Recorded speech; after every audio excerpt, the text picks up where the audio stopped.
ప్రభునామమున ప్రియులైన మీ అందరికీ శుభములు వందనాలు తెలియచేస్తూ ఉన్నాను. ప్రియులరా, సాతాను యొక్క గూఢమైన సంగతులు అనేటువంటి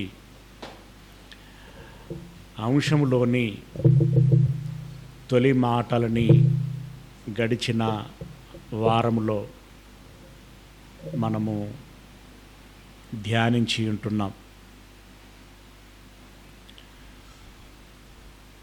పరమునందు దురాశపడి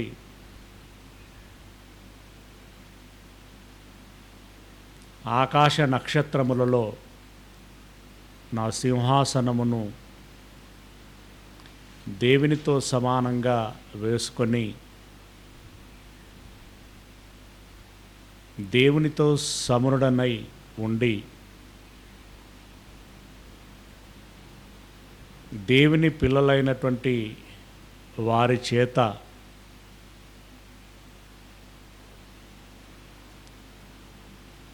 నేను సమానంగా మ్రొక్కించుకొని వారినందరినీ నేను శాసిస్తాను అనేటువంటి ఉద్దేశము కలిగి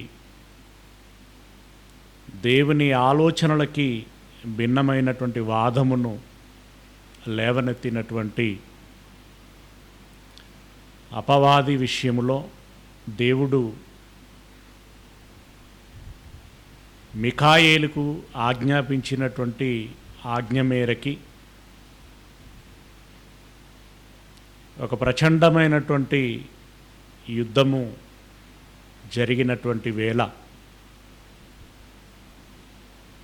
పరమునందున్నటువంటి దూతలని పాడు చేస్తున్నటువంటి అపవాది పాతాళమునకు పడగొట్టబడగా ఆ పిమ్మట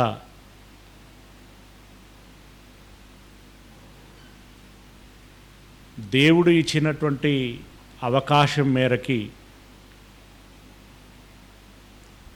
సవాలుతో కూడుకున్నటువంటి సమయాన్ని తీసుకున్నటువంటి సాతాను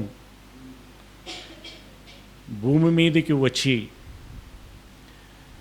భూమి మీద ఉన్నటువంటి సమస్త మనుష్యులని అది పాడు చేయుచూ వచ్చింది. ప్రత్యక్ష ప్రేరేపణలు కొన్నైతే బలహీనులైనటువంటి మనుష్యులను వాడుకొని మాటల ద్వారా చేతల ద్వారా పలు విధములైనటువంటి సూచనల ద్వారా సాక్ష్యముల ద్వారా మనుషుల మనస్సులను చెరుపుతూ మాయ చేస్తూ చెడులో నడిపిస్తూ మోసం చేస్తూ వస్తున్నది. దాని బారిన పడినటువంటి వారు మన లెక్కలకు మిక్కిలి సంఖ్యలో కనబడుతూ ఉంటారు. అలాంటి సాతాను క్రూర మృగమును తయారు చేసి ఆ మృగమును భుజముల మీద పెట్టుకొని ఊరేగింప చేస్తూ ఇదే దేవుడు, ఈ దేవుణ్ణే మీరు స్మరించాలి, ధ్యానించాలి, పూజించాలి, సేవించాలి అని ఎలుగెత్తి చాటి ప్రకటించేటువంటి మరొక క్రూర మృగమును తయారు చేసి 2000 సంవత్సరముల క్రితము నుండి ఈ 21వ శతాబ్దం వరకు సమస్త జనులని మోసపుచ్చుచూ ఉన్నది. అంటే బీసీలో మోసపుచ్చింది, ఏడీలో కూడా మోసపుచ్చుచునే ఉన్నది. సాతాను మరలా వచ్చేంత వరకు దానికి అవకాశము ఉంటూనే ఉంటుంది. యేసుక్రీస్తు మరలా వచ్చేంత వరకు సాతాను మోసపుచ్చుతూనే ఉంటుంది. అయితే ఇక్కడ మనము కొంత సీరియస్గా, కొంత భయముతోటి ఆలకించాల్సినటువంటి విషయం ఏంటంటే, ఏమో ఏర్పరచబడినటువంటి వారిని సహితం మోసపుచ్చగలిగేటువంటి శక్తి కలిగినటువంటిది సాతాను. ఏర్పరచబడినటువంటి వారంటే ఎవరు? మనబోటి వారమే. మనలను కూడా మోసపుచ్చగలిగేటువంటి శక్తి కలిగినటువంటిది సాతాను.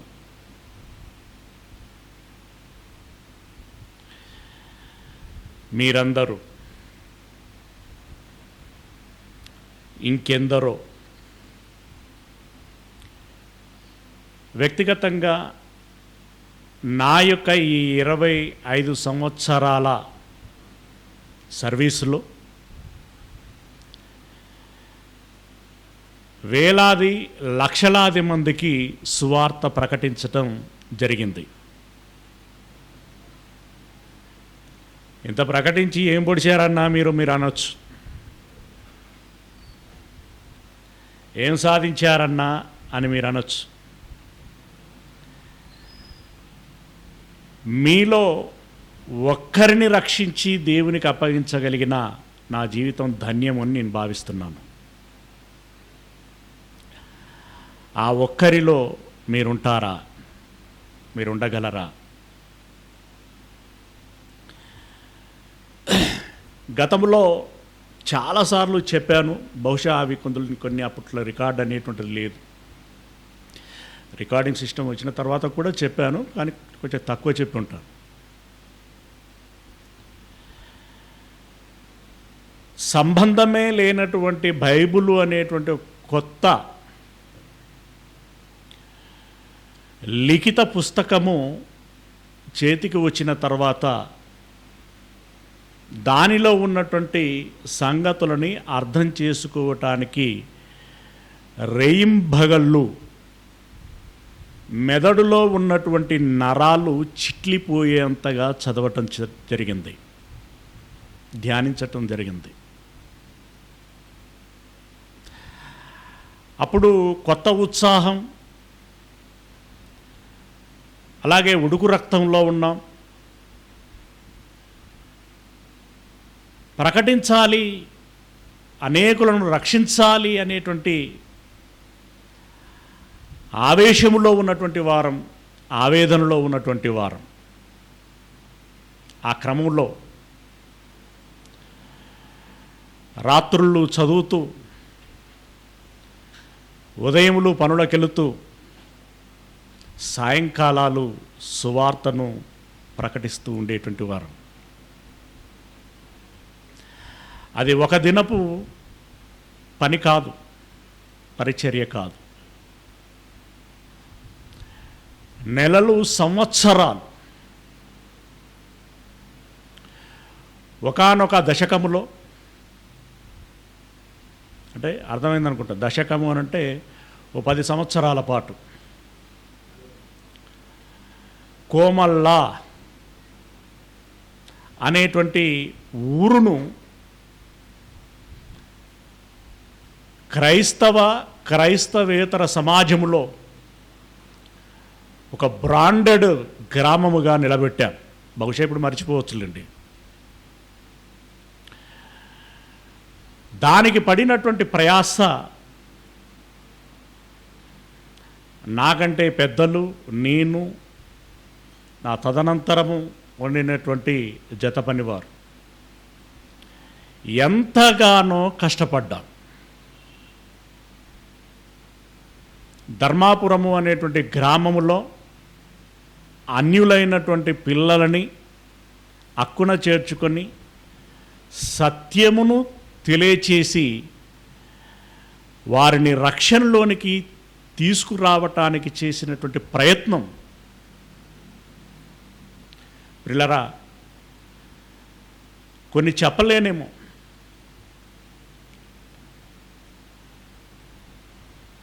వారికి సువార్త ప్రకటిస్తున్నటువంటి క్రమంలోనే, ప్రకటిస్తున్న తరుణములోనే, ప్రకటించుకుంటూనే స్పృహ కోల్పోయి పడిపోయినటువంటి తరుణాలు ఉన్నాయి. అంతటి ప్రయాస అఫ్కోర్స్ పౌలు లాంటి వారితో పోల్చుకున్నప్పుడు మాది చాలా తుచ్చమైనదిగానే కనిపిస్తూ ఉంటుంది. కానీ ఎంత చెట్టుకు అంత గాలి అన్నట్టుగా వ్యక్తి పుట్టినటువంటి నేపథ్యము, కుటుంబ నేపథ్యము, ప్రజలు, పరిస్థితులు, గ్రామ నేపథ్యము, ఆర్థిక నేపథ్యము, ఆరోగ్య నేపథ్యము, ఇలా చాలా సంగతులు ముడిపడి ఉంటాయి. ఆ క్రమంలో మేమెంతగానో నొప్పికి గురయ్యాము. ఇదంతా నేను ఎందుకు చెప్తున్నాను అంటే, పౌలు గారు అనేక పట్టణాలకి సువార్త ప్రకటించాడు. మీరు ఫాలో అవుతున్నారో లేదో, ఈ మధ్యలో అపోస్తుల కార్యములని ప్రారంభించడం జరిగింది. నేను ఎప్పుడూ చెప్తుంటాను ఈ మాట, ఇప్పుడు కూడా చెప్తున్నాను. ఎంత బాగా అనిపిస్తున్నదో నాకు చెప్పరాలే కదా, ఎంత గొప్పగా, ఎంత రోమాలు నిక్కబొడిచేంతగా వారి యొక్క ఆ సర్వీస్ అనేటువంటిది ఉన్నదో, క్రొత్తగా అంటే ఇంకా అప్పటి వరకు లేదా ఇప్పటి వరకు రుచి చూడనటువంటి కొత్త రుచులు. ఇప్పుడు ఏదైనా ఒక వంటకం ఓవరాల్గా రుచి చూసినప్పుడు బాగుంది అని అంటాం. ప్రత్యేకంగా ఒక లవంగం తగిలినప్పుడు ఓ దీని రుచి ఇలా ఉంటుందా అని వర్ణించుకుంటాం. అలాగే వాటిలో వాడేటువంటి రకరకాలైనటువంటి ఇంగ్రీడియంట్స్ ఏవైతే ఉంటాయో, ఈ వంటకంలో ఏమేమి వాడారు అని మనం చెఫ్ని అడిగినప్పుడు ఆయన ఒక్కొక్క దాన్ని చూపిస్తూ, ఇదిగో ఇది ఇది ఇది ఈ రకమైనటువంటి రుచితో ఉంటుంది, ఇది ఈ రకమైనటువంటి రసాయనాన్ని ఇస్తుంది, దీనివలన ఈ ప్రయోజనము ఉంటుంది అని విడమరిచినప్పుడు అప్పుడు ఇంకా ఏమంటామో తెలుసా, తిన్నప్పుడు ఆహా అనుకున్నటువంటి దానికంటే వివరిస్తున్నప్పుడు ఆహాతో పాటు ఓహో అని కూడా అనుకుంటావు కదా. ఇప్పుడు అలాంటి ఓహోలు ఎన్నో, కూహో అని పాడాలని అనిపిస్తుంది కానీ మనకు అది లేదు. ప్రియులారా, అంత గొప్పగా ఉంటుంది. అయితే ఎవరైనా వంట వండిన తర్వాత తినేటోళ్ళు బాగానే ఉంది అనుకుంటారు, లొట్టలేసుకొని తింటారు. అంత రుచికరంగా వండటానికి పడిన కష్టము, ప్రయాస ఏంటి అనేటువంటిది పొయ్యి దగ్గర ఉండి వండిన వాడికి తెలుస్తుంది. కష్టం ఎవరిది? వండిన వారిది. అయితే ఆ వంటగాని కష్టం గుర్తించేవారు ఎంతమంది? ఇప్పుడు శ్రీలత అనుకుంటుండొచ్చు, ఈ మాట ఇంటికాడ ఉన్నప్పుడు అంటే బాగుండు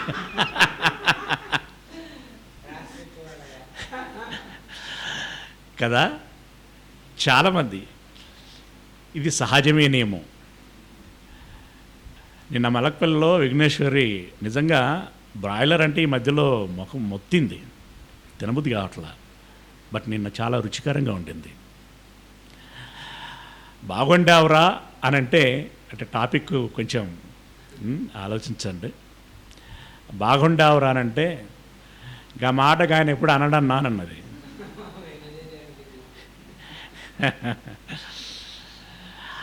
ఆయన అనకపోవటాన్ని బట్టే నువ్వు ఇంత బాగా చేయగలిగినవురా అని ఇంకొకరిని అన్నారు. అంటే ఇంకా బాగుండాలి బాగుండాలి అనేటువంటి వంకలు కాదు, ఆ తాపత్రయం, అంటే ఇంకా ఆయనను మెప్పించాలి అనేటువంటి తాపత్రయంలో నువ్వు నీ వంటకాన్ని మెరుగుపరుచుకోగలిగావు. అంటే ఆ ప్రయత్నం కూడా తక్కువేం కాదు. ఇప్పుడు పౌలు గారు అలాంటి వంటకం వలె పడినటువంటి ప్రయాస దేనితో పోల్చాడు అనంటే స్త్రీ యొక్క ప్రసవ వేదనతో పోల్చాడు.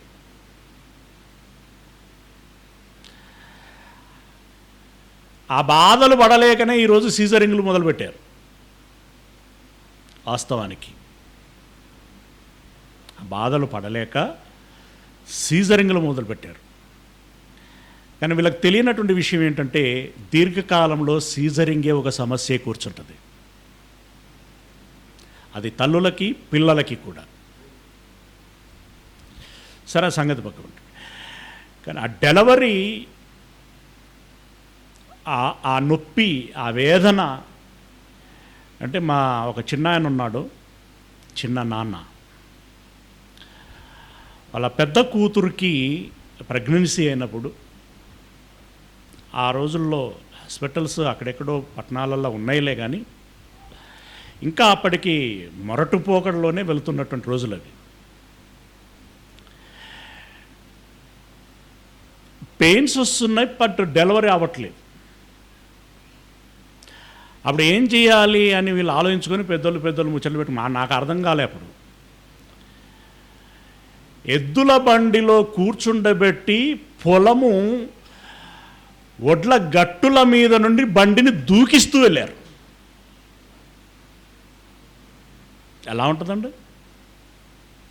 అర్థమైందా?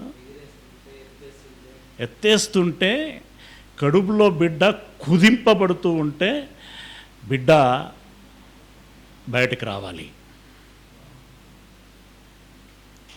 నేను అనుకున్నాను, అక్క అవుతుంది కదా నాకు, ఆ బిడ్డను కనడానికి ఆ అక్క ఎంత ఏడ్చి ఉంటుందో, ఎంత నొప్పి, ఎంత బాధ, వర్ణనాతీతం కదండి, వర్ణనాతీతం. ఒక పూట కాసింత డైజెషన్ కాకపోతేనే అమ్మో నొప్పి, అయ్యో నొప్పి అని చెప్పి ముత్తుకుంటూ ఉంటారు. వెంటనే పరిగెత్తి గోలు తెచ్చుకొని, మందు బిల్ల తెచ్చుకొని ఉపశమనం పొందేటువంటి ప్రయత్నం చేస్తారు. ఆ వేదనతో పోల్చాడు పౌలు తన ప్రయాసని. అలాంటి వేదనతో మిమ్మల్ని కన్నాను. కానీ మీరు ఎంత మంచి వాళ్ళంటే ఇలా చెప్పగానే అలా వచ్చి హత్తుకున్నారు. అరమరికలు లేవు, భేషాజాలు లేవు. వినగానే అవును కదా అని చెప్పి అనుసరించారు. ఒక సరళమైనటువంటి త్రోవ, సరళమైనటువంటి నడక, సరళమైనటువంటి సహవాసం, సరళమైనటువంటి ఆధ్యాత్మిక జీవితం చాలా బాగుంది ఇప్పటివరకు.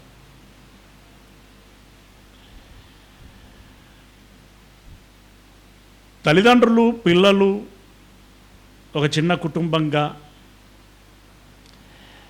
చాలా ఆరోగ్యకరంగా కొనసాగుతున్నటువంటి ఆ జీవితంలో దుష్ట స్నేహమో లేదా సామాజిక మాధ్యమ ప్రభావమో పడినప్పుడు ఓ కుమారుడో ఓ కుమార్తె చిన్నగా దారి తప్పితే అక్కడ నుండి ప్రారంభమవుతాయి. ఏంటి? సమస్యలు. నిశ్చలమైనటువంటి నీటిలో ఒక బండరాయి పడ్డట్టుగా అవుతుంది. అలాగే క్రీస్తు మార్గం అనేటువంటి సరళతలోనికి వచ్చినటువంటి మీరు, అంటే ప్రసవ వేదన పడేటువంటి ఒక స్త్రీ వలె మేము ప్రసవ వేదన పడి క్రీస్తులో మిమ్మల్ని కంటిమి. మీరు కూడా అంత చక్కగా వచ్చి సరళంగా ఉంటిరి, అంటే ఏం ఇబ్బంది లేదు, చాలా బాగున్నారు. అయితే ఈ సరళతలో నుండి మీరెక్కడ తప్పిపోదురేమో అని నేను భయపడుచున్నాను అని అంటాడు. అంటే తాను కన్నటువంటి కొడుకు విషయమై, తాను కన్నటువంటి కుమార్తె విషయమై ఒక వయస్సుకు వచ్చిన తర్వాత వీరెక్కడ దారి తప్పుతారో, వీరెక్కడ ప్రమాదానికి గురవుతారో, మాకు అవమానాలను తీసుకొస్తారో అనేటువంటి ఒక ఆందోళన తల్లిదండ్రులకి ఆరంభమవుతుంది. అది వరకు కని పెంచి పెద్ద చేసినటువంటి ఆ బాధ ఏమండి, తల్లట ప్రసవ వేదన ఎప్పుడు మరుస్తుందట? పుట్టిన బిడ్డ కంటికి కనబడగానే ఆ బాధ అంతా మర్చిపోతుందట. ఏ బిడ్డను బట్టి ఏ బాధనైతే పడిందో, ఏ బాధనైతే మరిచిందో, అదే బిడ్డ గడ్డాల నాటికి వచ్చిన నాడు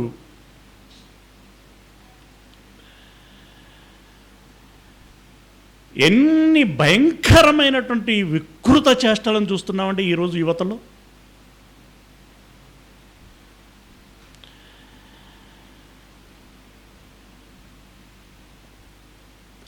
హృదయములో నొచ్చుకొని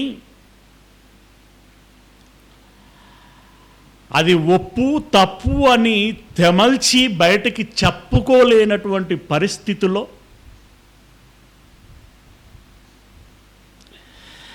దాన్ని గుండెల నిండా మింగి దాచుకొని ఇలాంటి కొడుకును కన్నందుకు మేము సిగ్గుపడుతున్నాం,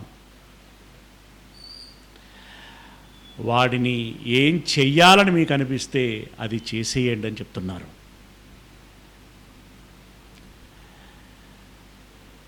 చేయమని చెప్పారే కానీ వాళ్ళకి ఎంత బాధ ఉంటుందండి. ఒకవేళ నిజంగా కోర్టు తీర్పు తీర్చి ఉరిశిక్ష వేయాలి,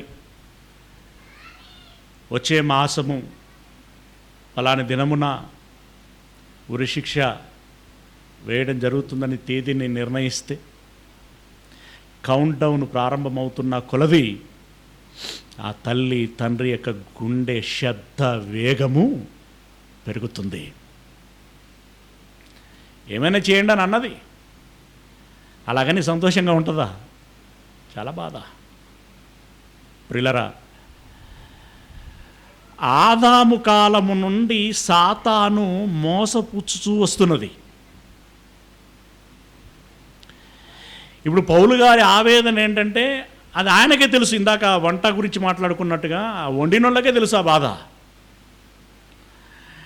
ఇప్పుడు కన్నోళ్ళకే తెలుసు ఆ బాధ, శారీరకంగా కన్నోళ్ళకే తెలుసు ఆ బాధ. అలాగే ఆత్మీయంగా కూడా కన్న వాళ్లకు మాత్రమే తెలుసు ఆ బాధ, పెంచిన వాళ్లకు మాత్రమే తెలుసు ఆ బాధ. అడ్డాల నాడే బిడ్డలట, గడ్డాల నాడు కాదట. పెరిగి పెద్దవారైన తర్వాత రెక్కలు వచ్చాయని చెప్పి నువ్వెంత, నీ లెక్కెంత అని ఏ తల్లి రొమ్ము పాలు తాగారో ఆ తల్లి రొమ్ముల మీదనే తన్ని వెళితే దాని గురించి ఏం మాట్లాడగలమండి? చాలా జుగుప్సాకరంగా ఉంటుంది. అంతకంటే చండాలం మరొకటి ఉండదు. అలాంటి పిల్లలుగా మీరెక్కడ తప్పిపోతారో అని ఆయన ఇప్పుడు బాధపడుచున్నాను అనట్ల, భయపడుచున్నాను అంటున్నాడు. ఆయన భయపడుచున్నాను. కొరంథీలో రాసినటువంటి 2వ పత్రిక 11వ అధ్యాయము, కొరంథీలో రాసినటువంటి 2వ పత్రిక 11వ అధ్యాయము 2వ వచనం నుండి, దేవాసక్తితో ఏమన్నంటే అదో రకమైన ఉత్సాహం. మాకెవరు చెప్పేటోళ్ళు కాదు, మాకై మేమే. దేవాసక్తితో మీ ఎడల ఆసక్తి కలిగి ఉన్నాను. ఎందుకనగా పవిత్రురాలైనటువంటి కన్యకనుగా ఒక్కడే పురుషునికి అనగా క్రీస్తుకు సమర్పింపవలనని మిమ్మును ప్రదానము చేసి తిని, అంటే క్రీస్తులోనికి తీసుకొచ్చి క్రీస్తుకు అప్పగించి తిని అని చెప్తూ, కానీ సర్పము తన కుయుక్తి చేత అవ్వను మోసపుచ్చినట్లు. ఏటోనండి, ఎన్నిసార్లు ఆ ఆది తల్లి ఉదహరించబడుచున్నదో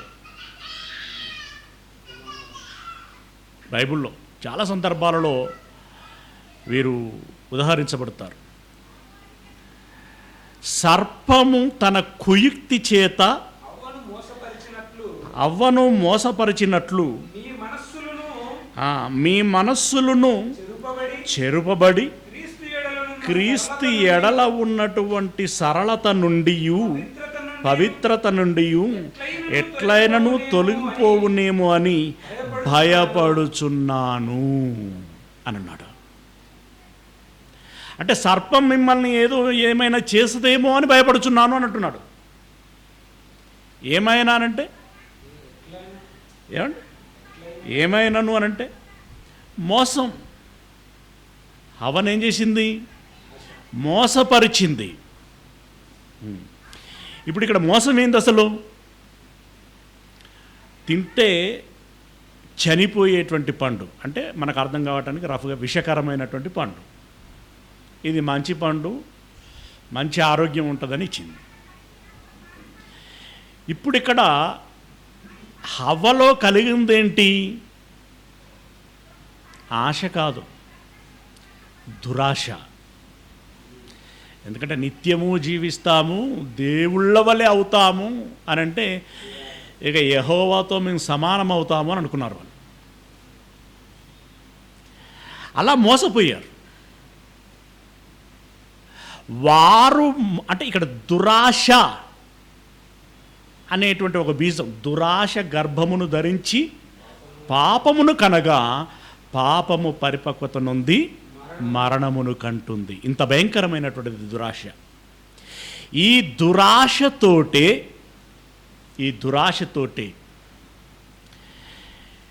ఇప్పుడు ఒక విధంగా మాదక ద్రవ్యాలకు అలవాటు పడుతున్నారు అనంటే అందులో ఏదో గమ్మత్తు ఉన్నదనేటువంటి దురాశతో. ఇప్పుడు తల్లిదండ్రులు ఏడుస్తున్నారన్నా, కుటుంబ సభ్యులందరూ ఏడుస్తున్నారు అనన్నా వాళ్ళకేం పట్టదు. ఎవడో రుచి చూపించాడు, ఇది బాగుంటుంది అని అన్నాడు, అక్కడ మోసపోయాడు. ఆ తర్వాత దాన్ని నేను మరవలేను అని అంటున్నాడు. ఈ దురాశలు రకరకాలుగా ఉంటాయి. అలాంటి దురాశ ఆ రోజు అవ్వకు పండు, ఈరోజు మనకి ఏమండి ధనం. ఆ రోజు వాళ్ళకి పండు, మరొకరికి అధికారం, మరొకరికి గౌరవం. అంటే అందరూ పొగడాలి, గౌరవించాలి. మరొకరికి ధనం, ఇంకొందరికి ఈర్ష్య, ద్వేషం. ఇలా రకరకాలుగా మీరు కూడా ఎక్కడ మోసపరచబడతారో. అవ్వను మోసం చేసినట్లుగా మిమ్మల్ని కూడా అది ఎక్కడ మోసం చేస్తుందో. ఇలా మోసపోయినటువంటి మీరు ఆ రోజు ఏదేను తోటలో నుండి బయటికి వెళ్ళిపోవలసినటువంటి పరిస్థితి అవ్వ ఆదాములు తెచ్చుకున్నట్లుగా ఈరోజు మీరు మోసపోయి క్రీస్తు యేసు యొక్క సరళత నుండి మీరు ఎక్కడ తొలగిపోతారేమో అని భయపడుచున్నాను. ఏమండి, ఆదాము అవ్వలు ఆ రోజు బయటికి వెళ్ళి చెమటోడ్చినప్పుడు వాళ్ళకి భయం కలిగి ఉంటుందేమో, కానీ పండు తినేటప్పుడు భయం ఉందా వాళ్ళకి? భయం ఉంటే పండు తినేవాళ్ళ? అంటే ఈ మోసము అనేటువంటిది ఒక మత్తు పదార్థం లాంటిది. ఇప్పుడు మనం అంటూ ఉంటాం, మోసపోయేవాడు ఉన్నంతకాలం మోసం చేసేవాడు ఉంటూనే ఉంటాడు. మోసపోయేటువంటి వాడు నేను మోసపోతాను అని చెప్పి మోసపోతాడా? మోసపోవాలి అని చెప్పి మోసపోతాడా? నాకేదో ఇంకా ప్రయోజనం కలుగుతుంది, నేను ఇంకేదో బాగుపడతాను, నేను ఇంకేదో ఎదుగుతాను, నేను ఇంకేదో రాణిస్తాను, నేను ఇంకేదో గొప్పగా కనపడతాను అని అనుకొని అడుగు వేస్తాడు. ఈరోజు సోషల్ మీడియాలో క్రైములలో ఒక క్రైము, సైబర్ క్రైములలో ఏంటి, మీరు ₹1,00,000 పెట్టుబడి పెడితే చాలు, సంవత్సరం తిరిగేసరికి 1,00,000ను 10 లక్షలు చేస్తాం, 10 లక్షలని ₹1,00,00,000 చేస్తాం, ₹1,00,00,000 10 కోట్లు చేస్తాం అని అనగానే వీళ్ళందరూ అలా ఇంకా చూడండి, గమ్మత్తు ఏంటంటే చదువుకోని వాళ్ళు ఉన్నారు, ఐఏఎస్లు ఉన్నారు, ఐపీఎస్లు ఉన్నారు, బ్యాంకులలో పనిచేసే వాళ్ళు ఉన్నారు. ప్రియులరా, మరి వాళ్ళందరూ ఏమండి, లోకంలో ఇలా జరుగుతున్నదని తెలిసిన తర్వాత కూడా వాళ్ళకు జరిగింది, నాకు జరుగుతుంది అది. ఒక్కసారి జాక్పాట్ తగిలిందంటే అయిపోయా. ఆ ఒక్కటి అని నువ్వు అనుకుంటున్నావు, ఆ ఒక్క ఛాన్స్ నువ్వు నాకు ఇస్తే చాలరా, నా పథకం పారిస్తాను అని చెప్పి అది అనుకుంటూ ఉంటుంది. అలా క్రీస్తు యేసు యొక్క సరళత నుండి, పవిత్రత నుండి ఎట్లయినను తొలగిపోవునేమో అని భయపడుచున్నాను. అయితే ఇలా తొలగింప చేయటానికి ఆ రోజు ఏదైనా తోటలో సాతాను ఎవరిని వాడుకున్నది? సర్పమును కదా. సర్పం మాట్లాడుతుందా? వాళ్ళకేం డౌట్ రాలా, మీ మాట్లాడగలిగింది అది మాట్లాడదా అనుకున్నారు వాళ్ళు.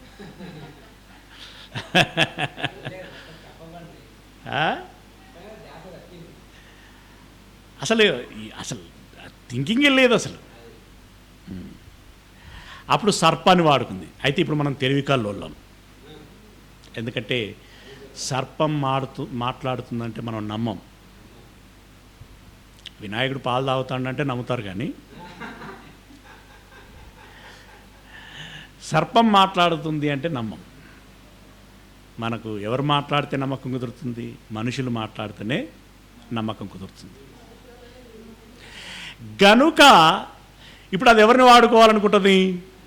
అంతే, మనకు తెలిసినంత విషయం దానికి తెలియదా? ఏమంటే పోలీసు వాళ్ళ కంటే దొంగలకే ఎక్కువ తెలివి ఉంటుంది.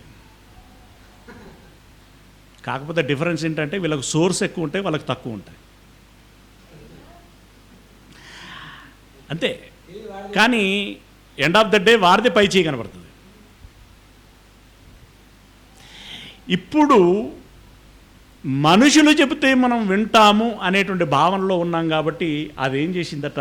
13వ వచనం, ఏలయనగా అటివారు క్రీస్తు యేసు యొక్క అపోస్తలుల వేషము ధరించుకున్న వారై. అపోస్తలుల వేషం ధరించుకున్నారా? అంటే సినిమాలలో మనకు ధర్మరాజు కనబడతాడు, దుర్యోధనుడు కనబడతాడు, అర్జునుడు కనబడతాడు, ఇంకా ఈ నరకానికి పెద్ద ఆయన ఎవరు, యమధర్మరాజు కనబడతాడు. అవునా? అవసరమైతే యేసుప్రభుల వారు కూడా కనపడతాడు. సినిమా.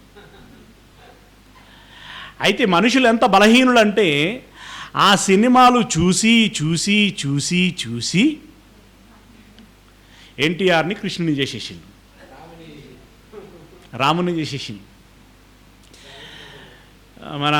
మన అంటే అని ఎందుకంటున్నానంటే యేసు ప్రభు పాత్రలో వాడబడినటువంటి ఆయన బాలచంద్రేనా,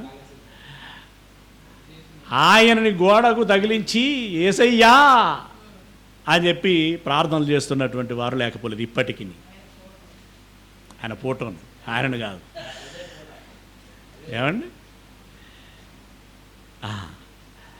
అంటే వేషం, అది ఒరిజినల్ కాదు కదా, వేషం. ఇప్పుడు అపోస్తలులు చెబితే సంచలనాత్మకమైనటువంటి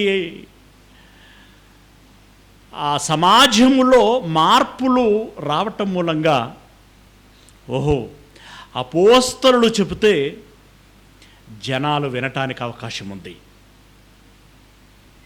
ఇప్పుడు గారడీ చేసేటువంటి సీమోను కూడా ఎవరిలాంటి వరం కావాలనుకున్నాడు? ఫిలిప్పుతో సరిపోదట ఆయనకి. ఫిలిప్పు లాంటి వరం సరిపోదట, పేతురు లాంటి వరం ఉండాలట ఆయనకి. దానికి డబ్బు కూడా ఇస్తానన్నాడు. పాపం ఎడ్డాయన పేతురు, ఆయనకు తీసుకోవడం తెలియలా. ఏమంటే ఈరోజు ఏసీబీ రైడింగ్ గుట్టలు కట్టలు దొరుకుతున్నాయని అంటున్నారు, దొరుకుతూనే ఉన్నారు. ఇంకా అరే ఎవరికి భయం లేదు?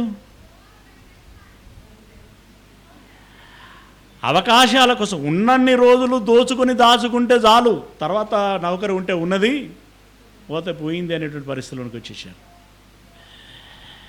అంటే ఇస్కరియోతు యూదా వలె ఈయన కూడా మూట పక్కకు పెట్టుకొని ఇచ్చేదైతే ఇచ్చి పడేస్తే అయిపోవు కదా.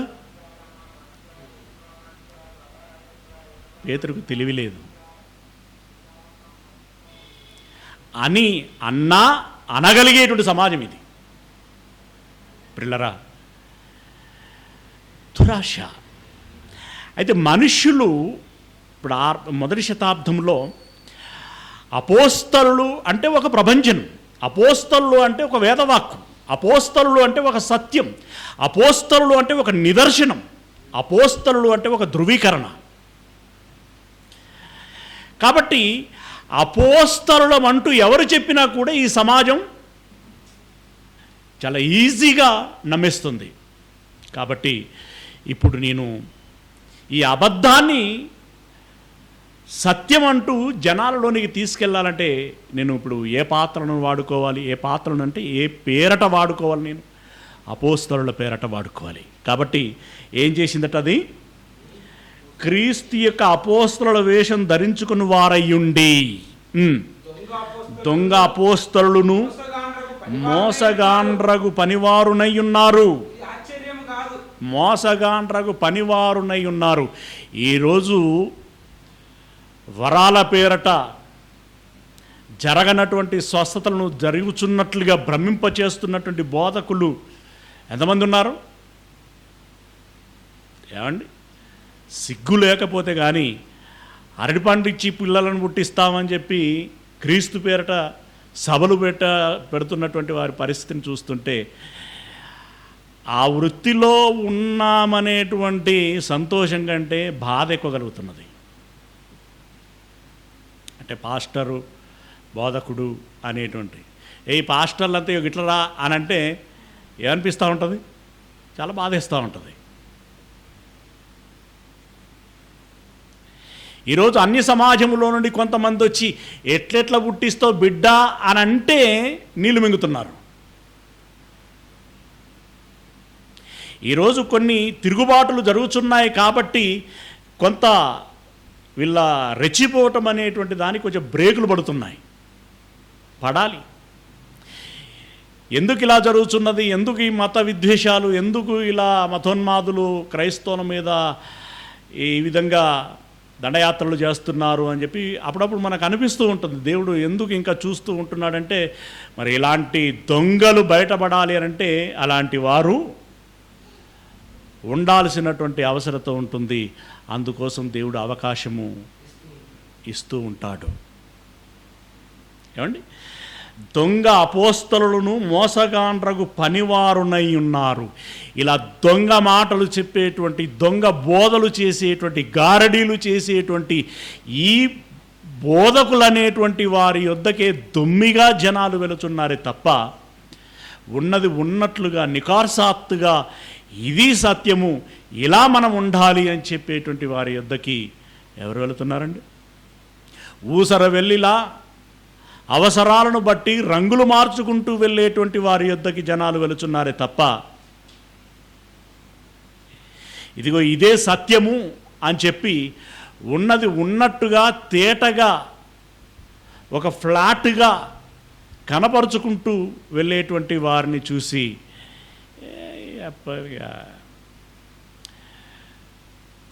అంటే రోజు బిర్యానీనా అన్నట్టుగా. అక్కడ నిన్నటి దినం మాట్లాడుకున్నాం, ఇలా ఉండాలి, అలా ఉండాలి, ఇలా ఉంటేనే పరలోకం, ఇలా ఉంటేనే నిత్య జీవం, లేదంటే నరకం, శిక్ష, ఇలాంటి మాటలు చెప్పుకుంటూ వెళ్ళినప్పుడు అది వారికి కష్టంగా అనిపించి ఆసక్తి అనేటువంటిది చచ్చిపోతూ ఉంటుంది. కానీ ఎండ్ ఆఫ్ ద పీరియడ్ ఇలా పిలువబడి చెప్పబడినటువంటి ప్రజలలో ఎంతమంది అయితే హత్తుకొని అన్ని పరిస్థితులను తట్టుకొని చివరికి మిగులుతారో వారు మాత్రమే పరలోకము వెళ్ళగలరు. వారు మాత్రమే పరలోకం వెళ్ళగలరు. అందుకే అలాంటి వారిని తయారు చేయటానికి వారు పడినటువంటి ప్రయాస అంతా ఇంత కాదు. ఏమంటున్నాడు? మోసగాండ్రగు పనివారునై ఉన్నారు, ఇది ఆశ్చర్యము కాదు.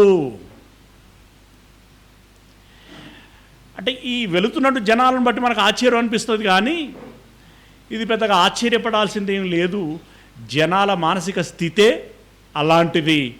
వారు వెళుతుంటారు, మీరు పెద్దగా ఆశ్చర్యపడాల్సిందేమీ లేదు అని అంటూ ఇంకేమంటున్నాడు? సాతాను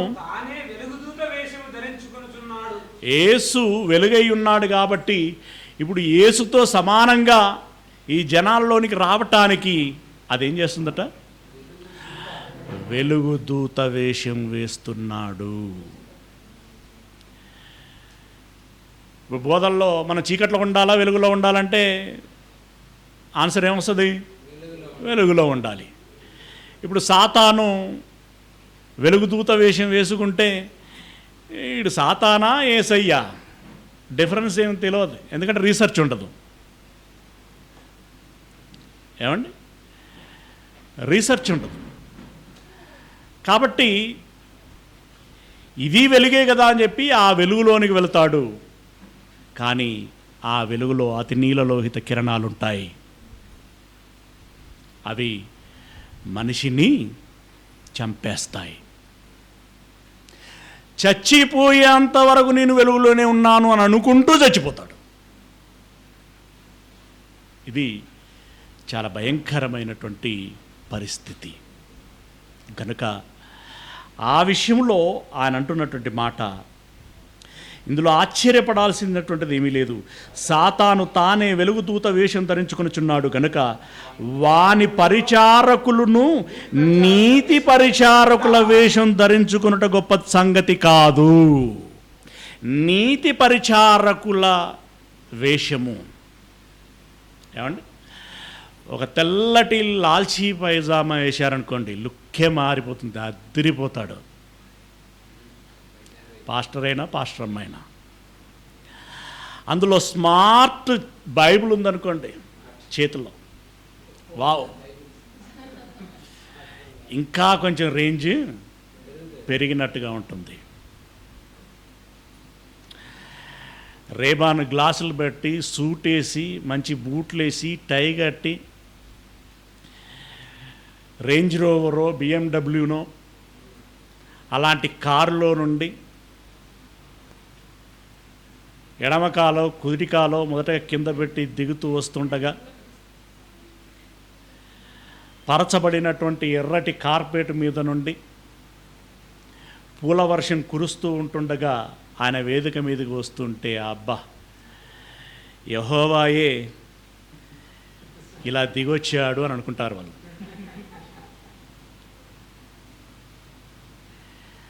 ఆయన వచ్చి చెప్పేది ఏంటి అని అంటే, ప్రియులరా, వచ్చి చెప్పేది ఎవరు? వాని పరిచారకులను నీతి పరిచారకుల వేషం ధరించుకున్నట గొప్ప సంగతి కాదు. ఆహాబు దగ్గరికి సలహాదారులు వచ్చారు. మీకాను పిలిస్తే మీకాను ఒక ఆయన ఇంకొక సలహాదారుని పిలవటం జరుగుతుంటుంది. ఆయన పేరేదో ఉంది. ఆయన వచ్చి ఏం చెప్తాడంటే, మీరు యుద్ధానికి వెళ్ళండి, ఇదిగో ఈ కొమ్ములు పెట్టుకొని వెళ్ళండి, ఈ కొమ్ములతో ఇలా చిదుముతూ మీరు వారిని చంపేస్తారు అని అన్నాడు. ఆహాబు అది నిజమే అని అనుకున్నాడు. మీకాను వచ్చి, మీకు అంత సినిమా లేదు, తోక ముడుచుకొని అందరూ మీ సమాలు చదువుకొని ఎవరింటికి వాళ్ళు ఉండి అని అన్నాడు. ఆహాబుకి ఎవరి మాట రుచించింది, ఎవరి మీద కోపం వచ్చింది? నిజం చెప్పిన ఆయన మీద కోపం వచ్చింది. సావు ముచ్చట చక్కెర లెక్క చెప్పిన ఆయన మీద, సావు ముచ్చటే కదా కానీ కోటింగ్ వేసాడు. ఆయన మీద ఇష్టం కలిగింది, వరాలు కురిపించాడు. హారాలు ఇచ్చేటోళ్ళు కదా ఆ రోజు. చివరికి ఏది నిజమైంది? నిజం చెప్పిన ఆయన ముచ్చటే నిజమైంది. చచ్చిపోయాడు కదా, కుక్క చావు చచ్చాడు. అంటే చచ్చేదాకా ఆయన మానసిక స్థితి ఏంటి చెప్పండి? ఎవరు రైటు ఎవరు రాంగ్ ఆయన దృష్టిలో? నిజం చెప్పిన ఆయన రాంగ్ చచ్చేదాకా, అబద్ధం చెప్పిన ఆయనే మంచివాడు, రైట్. ఇప్పుడు మన విశ్వాసుల పరిస్థితి కూడా అంతే. వీళ్ళ దృష్టిలో గొప్ప బోధకుడు కూడా అంతే. ప్రియులారా, ఇలాంటి పరిస్థితులలో మీరెక్కడ మోసపరచబడతారేమో అని చెప్పి నేను భయపడుచున్నాను అని అంటున్నాడు.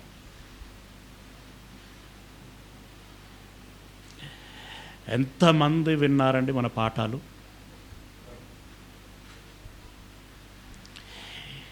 ఈవెన్ ఓన్లీ ఒక సురారములో ఎన్ని వేల మంది విన్నారు? వాళ్ళందరూ ఏరి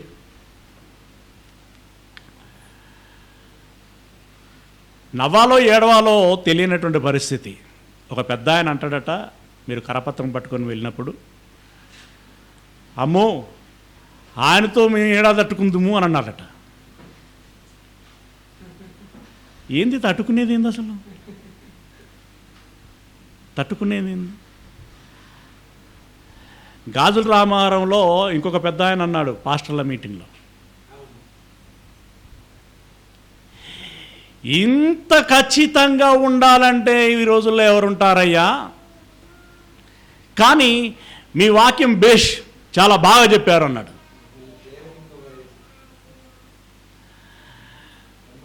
మళ్ళీ ఇంతవరకు ముఖం చూడలేదు, మళ్ళా విలువలేదు. ఇప్పటి వరకు ఇలాంటి వాక్యం మీలాగా ఎవరు చెప్పలేదయ్యా, కానీ ఇంత ఖచ్చితంగా ఈ రోజుల్లో ఎవరు ఉండగలరయ్యా అని అన్నాడు. ఈ ముచ్చట్ని మనం ఎలా అర్థం చేసుకోవాలి? ఇప్పుడు వీళ్ళందరూ మోసపోతున్నటువంటి వాళ్ళు కాదా? ఇన్ని పాఠాలు విన్నవాళ్ళు, ఇన్ని సెమినార్లలో పాల్గొన్నవారు, ఇన్ని సభలలో పాల్గొన్నటువంటి వారు, ఇన్ని పాస్టర్ల మీటింగ్లలో పార్టిసిపేట్ అయినటువంటి వాళ్ళు, ఇన్ని కాంప్లిమెంట్లు ఇచ్చినటువంటి వారు ఇప్పటికీ మరలా ముఖం చూడకుండా మరలా రమేష్ను పిలవటం కానీ, రమేష్ దగ్గరికి రావటం కానీ జరగటం లేదు అని అంటే వీళ్ళందరూ మానసికంగా ఎవరి మాయలో పడ్డారు, ఎవరి ప్రలోభాలలో పడ్డారు. ఏంటి వీళ్ళు కార్యక్రమాలు చేయట్లేదంటే చేస్తున్నారు, ఇంకెవరిని పిలవట్లేదంటే పిలుస్తున్నారు. ఎవరిని పిలుస్తున్నారు?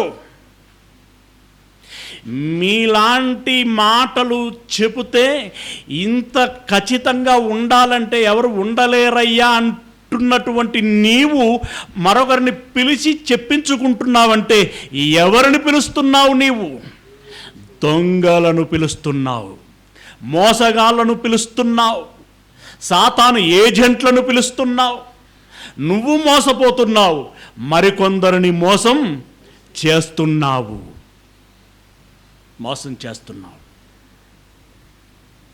ఇదిగో ఇదేనయ్యా మీతో వచ్చిన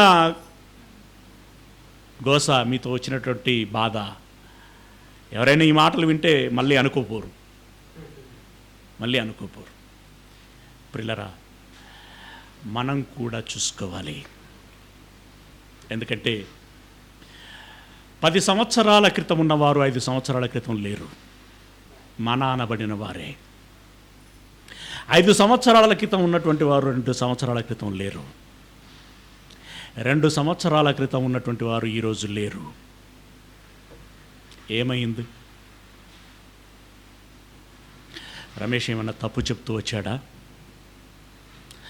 తప్పు చెప్పాడు అని చెప్పేసి ఏనాడైనా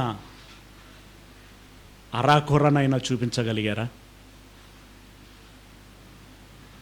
అయినా సత్య బూర ఊదబడుచున్నటువంటి చోటికి నువ్వు రాలేకపోతున్నావంటే ఏ మాయలో పడ్డావు, ఏ భ్రమలో పడ్డావు, ఏ ప్రలోభాలకి గురయ్యావు, ఎక్కడ మోసపోతున్నావు, ఎక్కడ నాశనానికి సిద్ధపడ్డావు?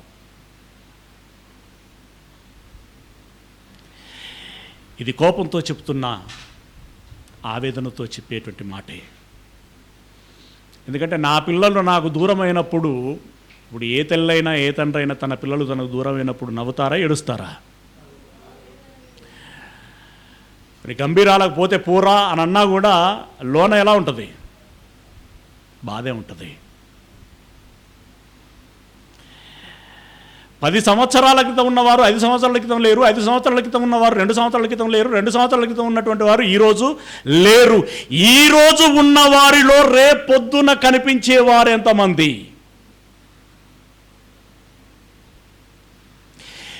మీలో కూడా ఎవరైనా ఇలా మోసపోయి క్రీస్తు యేసు సరళతలో నుండి తప్పిపోయేటువంటి వారు ఉన్నారేమో చూసుకొనుడి. జాగ్రత్త పడండి.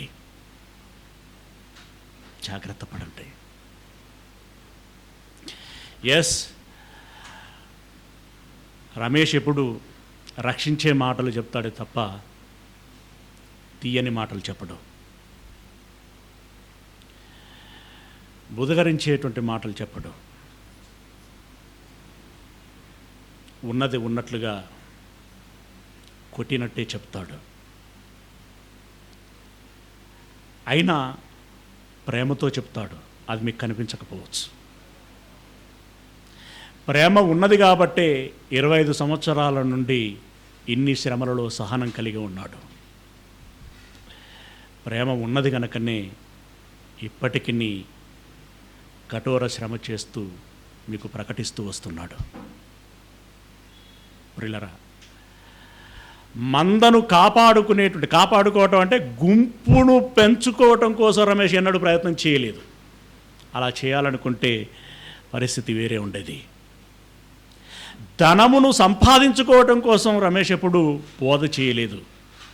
అందుకే గనక తీర్మానం చేసుకుని ఉంటే ఈరోజు మీకు ఎవరికి నేను అందేవాన్ని కాదు.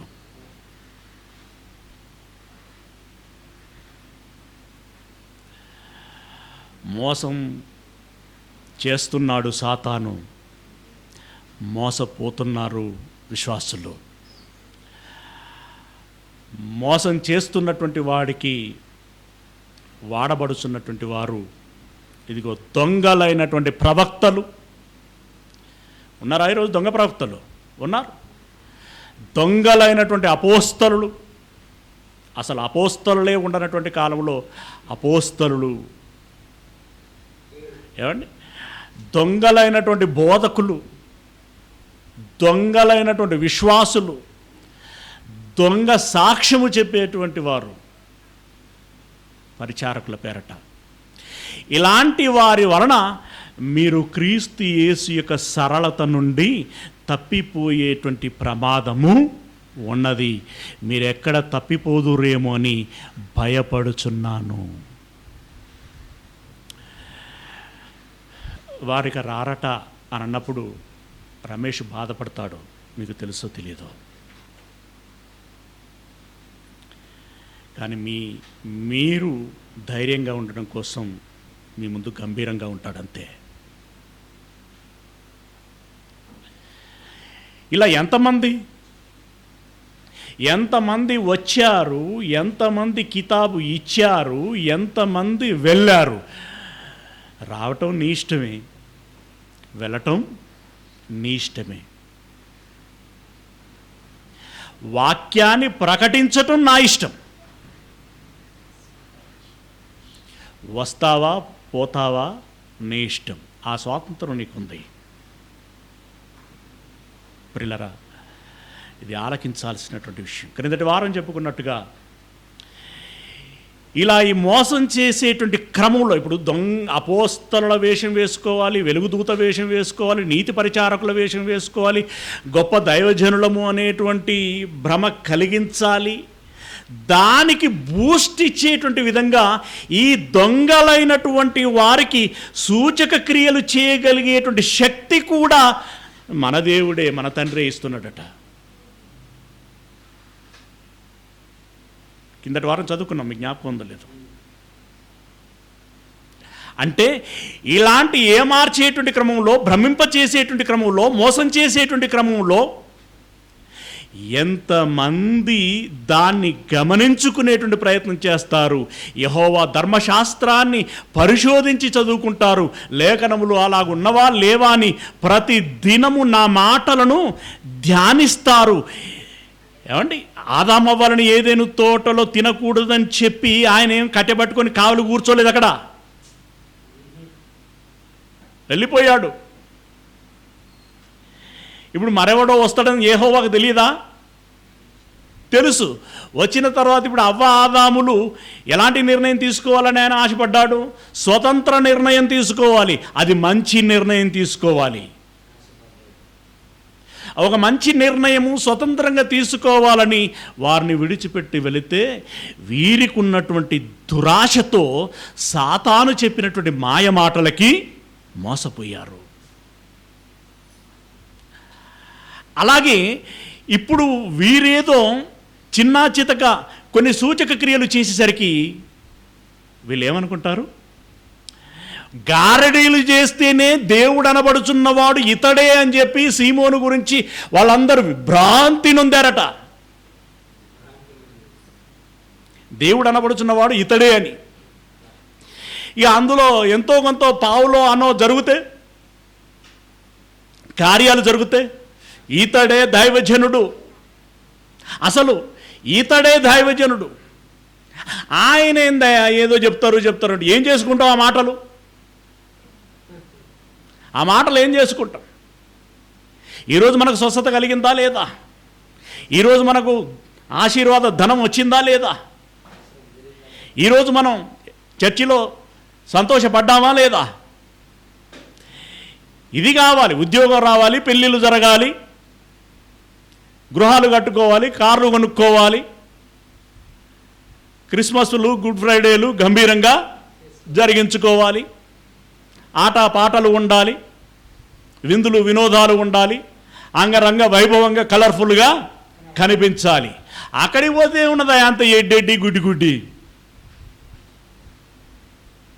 ఏదో నలుగురు కూర్చుంటారు, ఆయనేమో తెగ పోజిస్తూ ఇది సత్యము ఇది సత్యం అని చెప్పి గట్టి గట్టిగా చెబుతూ ఉంటాడు. ఏం చేసుకుంటాం వాక్యం? ఏమంటే ఇలాంటి మాటలు అన్నవారు లేకపోలేదు. వాక్యం ఏం చేసుకుంటామంటే ఇంతకంటే దిక్కుమాలినోడు మరొకడు ఉండడు, ఇంతకంటే అజ్ఞాని మరొకడు ఉండడు, ఇంతకంటే మూర్ఖుడు మరొకడు ఉండడు, ఇంతకంటే తెలివి తక్కువ దద్దమ్మ మరొకడు ఉండడు. వాక్యాన్ని మించింది ఏంటండి? మళ్ళీ పాడేటప్పుడు చెప్పేటప్పుడు వెండి బంగారముల కంటే మిన్నైనది ఏంటిది?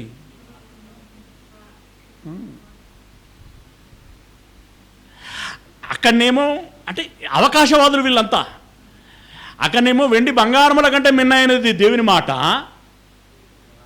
ఇక్కడికి వచ్చేసరికి మాత్రం మీ ఇంట్లో ఐశ్వర్యము వృద్ధి పొందునుగాక, వాకిళ్ళు ఆకాశపు ద్వారాలు తెరవబడునుగాక, తూములు విప్పబడునుగాక, అవి గుప్పున వచ్చి మీ వాకిళ్ళు నింపబడునుగాక, రాసులు పోయబడునుగాక అంటే వీడు వా వా వాహా ఆహా అనుకుంటా ఉంటాడు.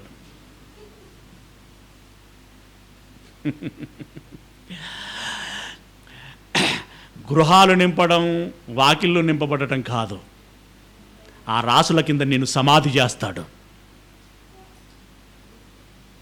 కనకవర్షం కురిస్తే అందులో నువ్వు కూర్చోబడితే ఊపిరాడక చస్తే ఏం చేసుకుంటావు ఆ కనకం?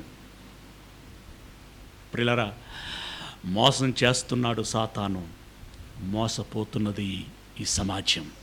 ఓకే, ఆ క్రిందటి వారపు మాటకి కంటిన్యూయేషన్. అంటే క్రిందటి మాట మళ్ళొకసారి చదువుకుందామా? మీరు తీస్తారా? ప్రకటన గ్రంథం 13వ అధ్యాయము 12 13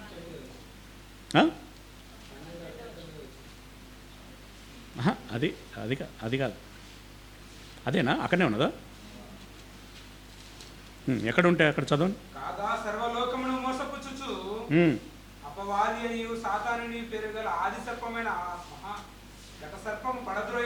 ప్రకటన గ్రంథం 13వ అధ్యాయం 14వ వచనం. మీరు అలర్ట్గా లేరు, నేను మొన్ననే మొత్తుకున్నా, మీరు ఇంటికి వెళ్ళి చదవరు. మళ్ళా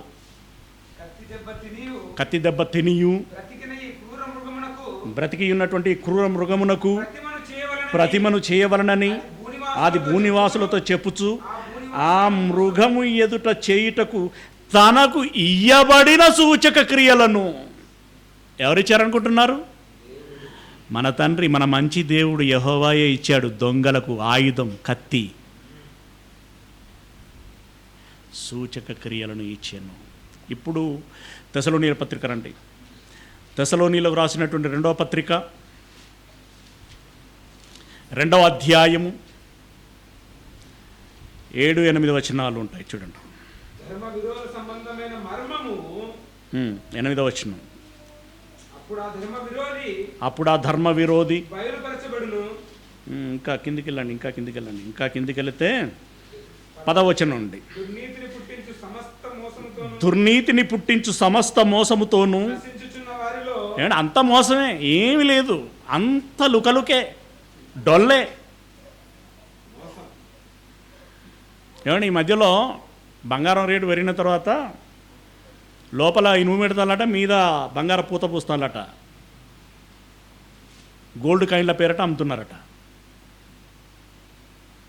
ఏమండి, బంగారం బిస్కెట్ అని చెప్పి ఇంత పెద్ద బిల్ల పూత పూసి మనకి ఇస్తే ఎలా ఉంటుంది? తెచ్చుకునేటప్పుడు మురిసిపోతాం, తెచ్చుకొని 4 రోజులు దాచిపెట్టి మళ్ళీ బయటికి తీసినప్పుడు తుప్పు కనపడుతుంది మనకి. అప్పుడు అయ్యో మోసపోయా అని చెప్పి లబోదిబో కొట్టుకుంటాం. ఆడేమంటా, నేను ఇచ్చింది మంచిదే, నువ్వే ఇప్పుడు వచ్చి నకిలీలు పట్టుకొని వచ్చినావు, నేనే కేసు పెడతా అంటాడు. అలా ఉంటుంది. చూడండి ఏమంటున్నాడు, దుర్నీతిని పుట్టించు సమస్త మోసముతోనూ నశించుతున్న వారిలో సాతాను కనపరచు బలమును అనుసరించి ఉండును. సాతాను కనపరిచేటువంటి ఆ మోసమట బలంగా ఉంటుందట. దెబ్బ కొడితే మళ్ళా తిరిగి లేవడు కొడుకు. ఎవరు? మోసపోవటానికి సిద్ధంగా ఉన్నటువంటి వాడు. తర్వాత ఇందుచేత సత్యమును నమ్మక దుర్నీతి యందు అభిలాష గల వారందరూ శిక్షావిధి పొందుటకై. ఇక్కడ దేవుడు ఎవరిని పాయింట్అవుట్ చేస్తున్నాడు చూడండి. ఎందుకు దేవుడు సాతానుకు అవకాశం ఇస్తున్నాడు, ఎందుకు ఈ దొంగలకు సూచక క్రియలు అనేటువంటి ఆయుధాన్ని ఇస్తున్నాడు అని అంటే, సత్యమును నమ్మక. ఇప్పుడు ఆదామును తోటలో నుండి ఎందుకు వెళ్ళగొట్టాల్సి వచ్చింది దేవుడు? అరే నేను అంతగానం చెప్పినా నమ్మలేదు.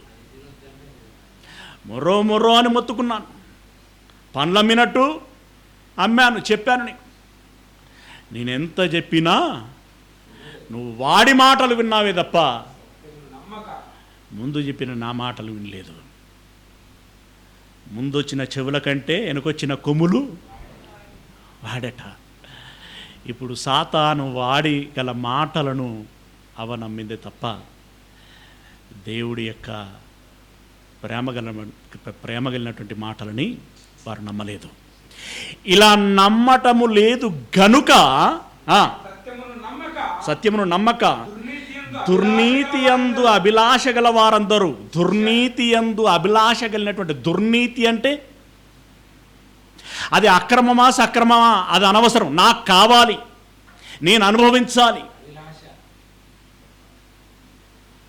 ఏమండి, ఈ ఆశ కలిగి వీరు ఉంటున్నారు కాబట్టి మరి వీళ్ళందరినీ నేను గంపగుత్తగా తీసుకెళ్ళి నరకాన్న పడేస్తానన్నాను అనుకో, మళ్ళీ వాళ్ళే అడుగుతారు, ఎట్లెట్లేస్తావు దేవా మేమేం తప్పు చేశామని చెప్పి.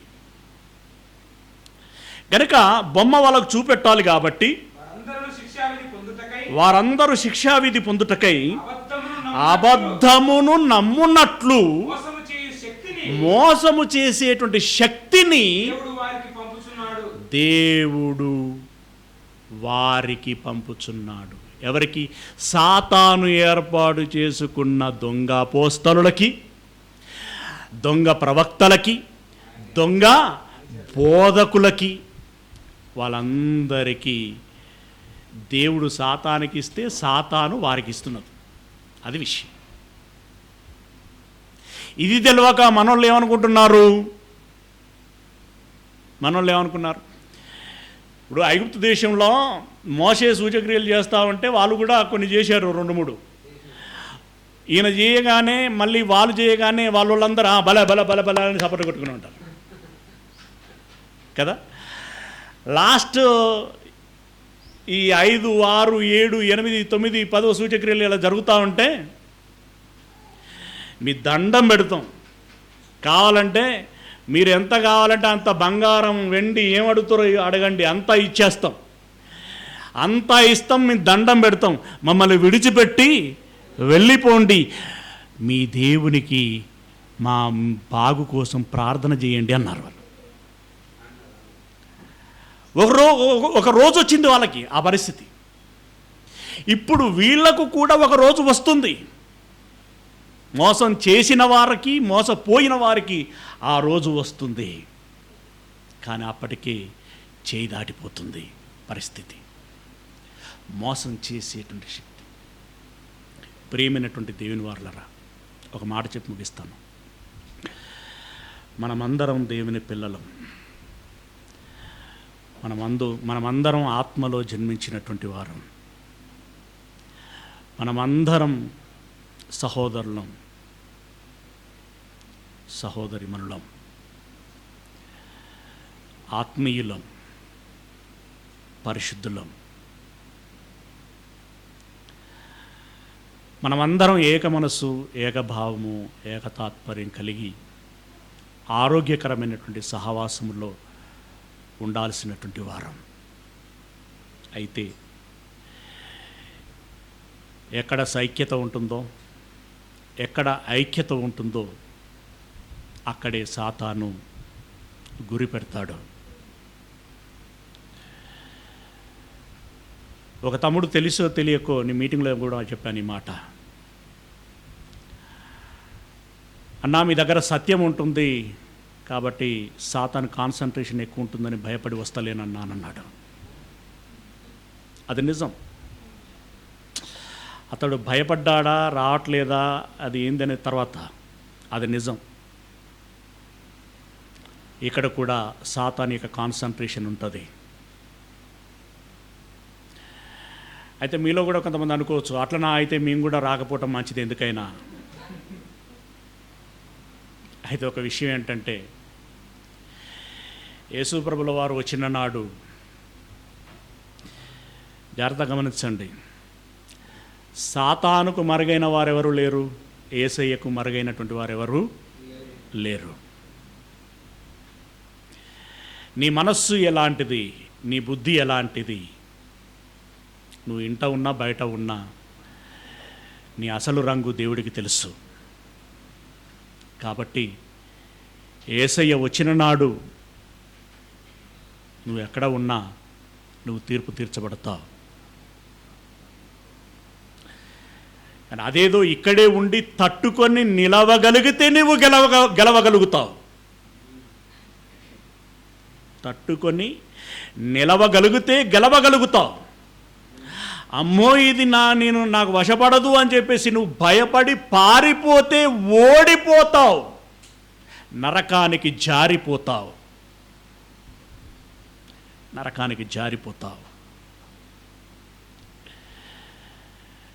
గనుక ఇది గమనించండి, we are all brothers and sisters. వాడి మోసం మూలంగానో లేదంటే మనలో సహజ సిద్ధంగానే ఉండేటువంటి కొంత బలహీనత మూలంగానో. ఇప్పుడు సాతానుకు అవకాశం దొరికింది అంటే అవ్వలో ఆ బలహీనత ఉంది కాబట్టి, అలాగే చాలామందిలో బలహీనత ఉంది కాబట్టి దొరుకుతారు. ఆ యూదాలో ఒక బలహీనత ఉంది కాబట్టే సాతానుకు ఆయుధమయ్యాడు ఆయన, అంతే కదా. అలాగే మనలో కూడా కొన్ని సహజ సిద్ధమైనటువంటి బలహీనతలు ఉంటాయి. ఈ బలహీనతల మూలంగానో సాతాను యొక్క ప్రేరేపణ మూలంగానో మనలో కూడా కొంచెం అనీజీ వాతావరణం వస్తుంది. ఒకరికి వచ్చి కొంత ఇబ్బంది పడతాం, సనుక్కుంటాం, గునుక్కుంటాం, అవసరమైతే చెబుతాం, కొంత డిస్కషన్ కూడా అవుతుంది. అయినా మీరు ఓరల్గా గుర్తుపెట్టుకోవాల్సిందేంటి?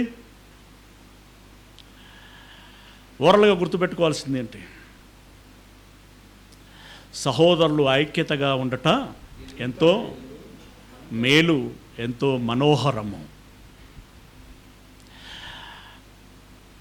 మనం ఒక తండ్రి పిల్లలము, ఐక్యతను పోగొట్టుకోకూడదు. మనం ఒక తండ్రి పిల్లలము, సాతాను మోసం చేస్తే మనం మోసపోకూడదు అనేటువంటి అభిప్రాయంలో ఉండి, ఎవరైనా మనల్ని ఏమైనా అన్నారు అనంటే అన్నప్పుడు నీ మనసు చివుక్కుమన్నా మరుక్షణములో లేదంటే చివరికి సూర్యాస్తమయము అయ్యే లోపు నువ్వేం చేయగలగాలి? క్షమించగలగాలి. అంతేనా? క్షమించగలగాలి, క్షమాపణ అడగగలగాలి, తగ్గింపు. క్షమించగలగాలి, క్షమాపణ అడగగలగాలి. ఇవి రెండు గనక జరిగితే సమస్యలు వస్తాయండి? సమస్యలు వస్తాయా? అది ఆ రెండు పనులను కనుక మనం చేయగలిగితే సాతాను యొక్క పప్పులు ఉడుకుతాయా? పప్పు ఉడకడం కాదు, వాడు కట్టెలు ఏరలేడు, పొయ్యి రాజబెట్టలేడు, వాడు కుంపటి తయారు చేయలేడు వాడు. ప్రియులారా, అందుకోసం ఇప్పుడు పౌలు గారికట ఒక విషయం అర్థమైందట ఈ రీసెర్చ్లో. ఎందుకంటే చాలా సంఘాలు తిరిగాడు కదా, చాలా సంఘాల యొక్క బలాలు బలహీనతలు తెలుస్తాయి కదా. ఆయన రీసెర్చ్లో బయటపడింది ఏంటంటే, ఈ క్షమించుకోవటం అనేటువంటిది లేదు గనకనే సంఘాలలో చిచ్చులు తయారవుతున్నాయి. ఈ సంఘాలలో చిచ్చులు తయారవుతున్నాయి గనుకనే అదే సాతానుకు ఆయుధంగా మారుచున్నది. వావ్, దాని తంత్రములు నాకు తెలియనుకుంటున్నారా అని అన్నాడు ఆయన. ఈ తప్పిపోయిన వారు అన్నారట, అయ్యో దాని యొక్క గూఢమైన సంగతులు మాకు తెలియవాయనే అని వారన్నారట. కానీ పౌలు అంటున్నాడు, ఇదిగో ఇన్ని మాటలు విన్నటువంటి మీకైనా చెప్పిన నాకైనా సాతాను తంత్రములు మనకు తెలియవా అని అంటూ ఒక సందర్భం చెప్పాడు. అక్కడ అది చూసుకొని ముగించుకుందాం. ఏంటి అనంటే కొరింథీయులో రాసినటువంటి 2వ పత్రిక 2వ అధ్యాయము, కొరింథీయులో రాసినటువంటి 2వ పత్రిక 2వ అధ్యాయము